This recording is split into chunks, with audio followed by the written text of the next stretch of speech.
El presidente de Colombia, Gustavo Petro, y el presidente de México, Andrés Manuel López Obrador, vaya que están dando una lección al mundo de cómo lidiar en torno a la guerra desatada entre Israel y Palestina, ¿no? Estos dos personajes están tomando avenidas completamente distintas a las que está utilizando Occidente, y esto ha provocado reacción y sorpresa del bando de Israel, pero también elogios de parte de la comunidad internacional, porque al final, ¿no? Ambos pues están sintonizados con la gran indignación mundial de los enormes excesos, el exceso de fuerza utilizado el ejército israelí en contra del grupo Hamas, que desafortunadamente está barriendo con, un montón de palestinos.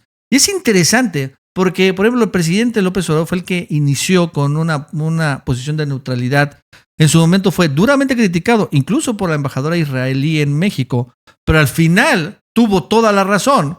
Y después Gustavo Petro ya se fue un poquito más para allá y ahora amenaza con romper relaciones con Israel.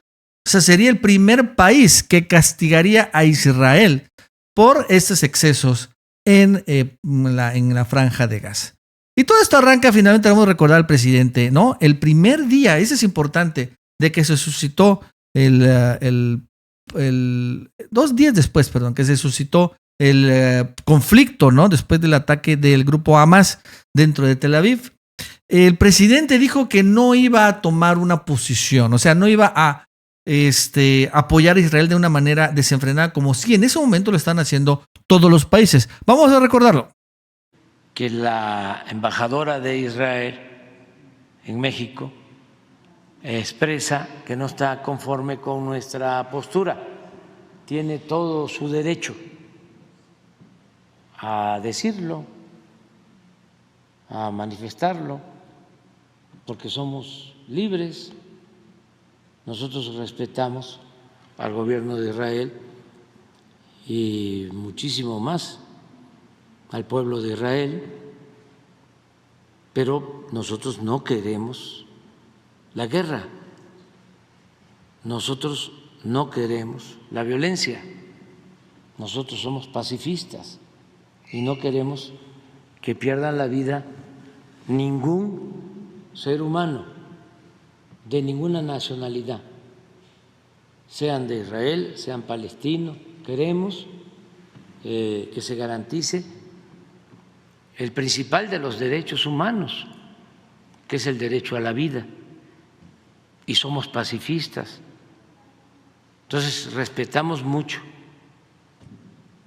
su comunicado, o sea, su posición, su postura, pero ojalá y nos comprenda, porque nuestra política exterior se alimenta de principios y está definida en la Constitución. Esto fue, que quede claro, antes de los bombardeos irrefrenables. O sea, todavía estaban en la sorpresa en Israel. Ojo con el dato, esta es esa postura civil. En aquel momento fue sumamente criticado, ¿no? Como si es posible que el presidente no condene a estos ataques de Hamas y que no está apoyando a Israel y su legítimo derecho de la defensa. Pero después llegaron los bombardeos y después pasó de un lado hacia el otro de manera muy rápida. Ahora, ¿no? Finalmente empezó un sitio en contra de Gaza. Y la verdad es que pues, el mundo empezó a quedarse sorprendido. Y ahora ya todos se están echando para atrás. Estados Unidos, la ONU, Europa, el Reino Unido, o sea, todos los aliados de Israel. Israel ya incluso está actuando de manera hasta muy independiente en contra de sus aliados. Y fíjese que ahora, después de esto, pues la postura de Obrador fue la mejor. E incluso hasta el propio Ciro Gómez Leiva lo tuvo que aceptar a regañadientes. Una semana de guerra después de ver la secuela del ataque de Hamas, que fue la monumental respuesta militar de Israel, después de ver las protestas de todo signo en las grandes ciudades de Europa y en algunas de Estados Unidos, después de ver el desconcierto diplomático internacional, una semana después, quizá, el mensaje de México, el del presidente López Obrador, no fue tan desafortunado. Quizá una semana de guerra. Quizá dice, ¿no? Todo le regatea cuando, repito, el presidente, su posición fue de neutralidad y vean, ¿no? En aquel momento estaba presionando mucho la embajadora de Israel y vean lo que pasó. El caso de Petro, sin embargo, es más radical, porque Petro, ¿no? Él sí tomó un bando pues anti-israelí, la verdad. Desde el inicio, incluso él empezó a señalar que comparó a Gaza con el campo de Auschwitz, ¿no? El campo de concentración muy famoso en la Alemania nazi. Fue una comparación sumamente dura. Mataro comparó este lunes la situación de la Franja de Gaza con el campo de concentración de Auschwitz en la Segunda Guerra Mundial. Yo estuve en el campo de concentración y ahora le veo calcado en Gaza. ¡Wow! Y bueno, al final esto, pues ya es hasta personal. Esto provocó que una fuerte respuesta de Israel. Entonces, por ejemplo, este es Lior Hayat, que es el vocero de la Cancillería de Israel, y dice lo siguiente. Por instrucción del Ministerio de Relaciones Exteriores, Eli Cohen, el subdirector general para América Latina de la Cancillería israelí, el embajador Jonathan Peled, convocó a la embajadora de Colombia en Israel, Margarita Manjarres, para una, escuchen bien ustedes, conversación de reprimenda. O sea, regañaron a la embajadora colombiana tras las declaraciones hostiles y antisemitas del presidente de Colombia, Gustavo Petro, contra el Estado de Israel durante la última semana por ese tema del campo de concentración. En la reunión se dejó en claro a la embajadora que sus declaraciones fueron recibidas en Israel con asombro ante el salvaje ataque terrorista de los terroristas del Hamas, que asesinaron a más de 1.300 israelíes y secuestraron a 150.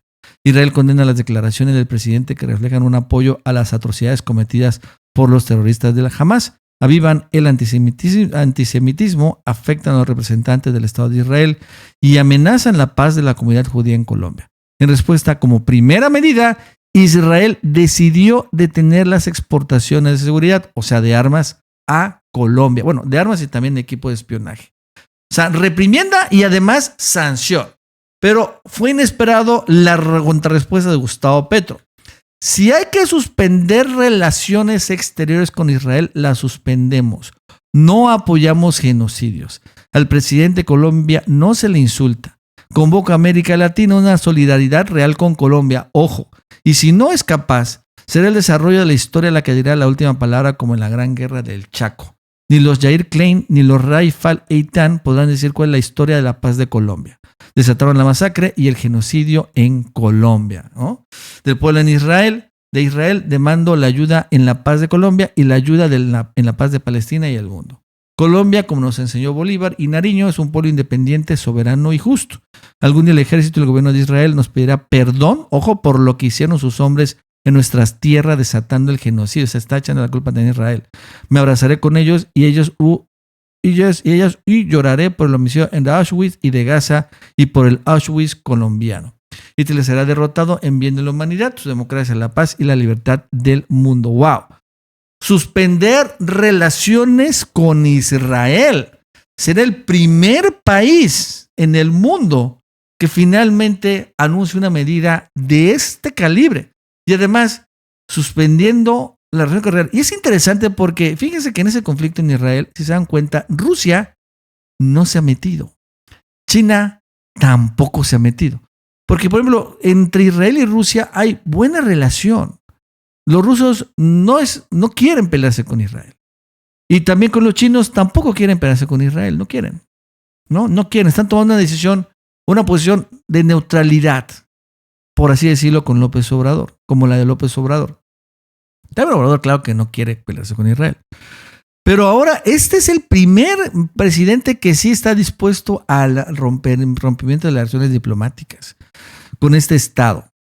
Y lo que ha sorprendido a todos, ¿no? Y la verdad es que este tema de la soberanía también volvió a ser, por cierto, aquí en México en la mañanera, hoy volvió a salir. Porque hubo un chisme también donde se cuestionó la soberanía nacional. Un chisme en donde supuestamente el gobierno mexicano, en lugar de venderle petróleo a Cuba, le íbamos a donar petróleo a Cuba. Y esta donación de petróleo a Cuba había provocado que se enfureciera un banco estadounidense que se llama Exim Bank. Y entonces ellos nos iban a dar una línea de crédito por unos $800 millones, más o menos. Y entonces, por haberse enfurecido, pues entonces nos cancelaron la línea de crédito, ¿no? O sea, es un chisme medio elaborado, pero así es. Entonces, esto incluso salía, por ejemplo, en la política online, ¿no? Envío de petróleo a Cuba. En Pemex culpan a Bárcena por la caída del crédito en el Exim Bank. En fin, ¿no? Están con ese tema.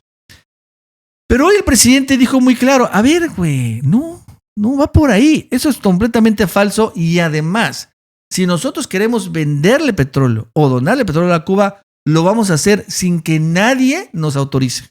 En todo lo que nosotros podamos ayudar al pueblo de Cuba lo vamos a hacer, para que no les quede ya ninguna duda, porque incluido petróleo, porque es un pueblo que está padeciendo un bloqueo inhumano, injusto, y nosotros no podemos darle la espalda al pueblo de Cuba y no tenemos que pedirle permiso a ningún gobierno extranjero, porque nosotros somos un país libre, independiente, soberano. Entonces, todo lo que podamos ayudar, si nos dicen véndanos petróleo porque no tenemos cómo adquirirlo, claro que sí. Es interesantísimo, ¿no? O sea, también hoy el presidente, y curiosamente, fíjense, la región de América Latina ahorita es la que está teniendo mayor desarrollo y crecimiento económico a nivel mundial. Ojo con el dato, ¿no? Esta región América Latina, salvo Argentina, pero que incluso Argentina va a tener crecimiento económico, o sea, todavía tiene una alta inflación, pero va a tener crecimiento económico. Pero lo que es Brasil, Colombia, están teniendo un gran desarrollo. O sea, están teniendo también sus respectivas divisas, se están viniendo apreciando respecto al dólar. También el Fondo Monetario Internacional señala que América Latina va a ser la región económica que más crezca de todas las regiones mundiales. Y para este año y para el próximo está llegando también inversión extranjera directa en Brasil, por ejemplo, en Argentina.